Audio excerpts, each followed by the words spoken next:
Përballë ngarkesës së madhe të gjykatave dhe vonesave që shkaktojnë proceset e gjata ligjore, bizneset në Lezhë po zgjedhin një alternativë më të shpejtë dhe më pak të kushtueshme, ndërmjetësimin.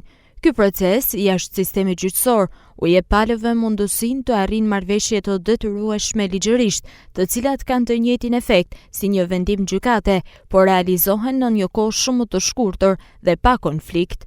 Në këtë frymë bashkëpunimi, dhoma e tregtisë dhe industrisë në Lezhë dhe dhoma kombëtare e ndërmjetësimit kanë firmosur memorandumin e bashkëpunimit që synon forcimin e shërbimeve të ofruara për bizneset dhe afrimin e asistencës profesionale në zgjidhjen e mosmarrëveshjeve. Që nga konfliktet me institucionet e shtetit, konfliktet mes kompanive tregtare, konflikteve punëmarrës dhe punëdhënës, dhe besoj gjitha këto janë disa tema që mirë do ishte duke para dhe situatën, realisht.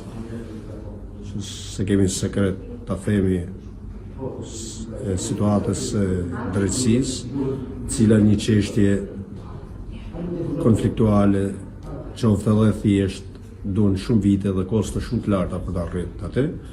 Dhe siç janë edhe praktikat më të mira pranimore, ndërmjetësimi është një paradhom ose një hallk që në kohë shumë të shkurtër dhe me kosto shumë minimale arrin në zgjidhjen e këtyre mosmarrëveshjeve. Jo vetëm zgjidhin konfliktet midis tyre apo punëdhënësve dhe punëmarrësve, por dhe konfliktet që mund të kenë këto biznese me institucionet publike. Ndërmjetësimi jo vetëm zgjidh konfliktet, por dhe ngarkesat e gjyqësorit, por është një zgjidhje e parë para se ti drejtoheni gjykatës, hajeni në ndërmjetësim. Me këtë nismë, bizneset në Lezhë përfitojnë një instrument të qartë, praktik dhe efikas për të shmangur konfliktet, për të reduktuar kostot dhe për të garantuar një proces më të shpejtë, më të drejtë dhe më pak stresues se rruga gjyqësore.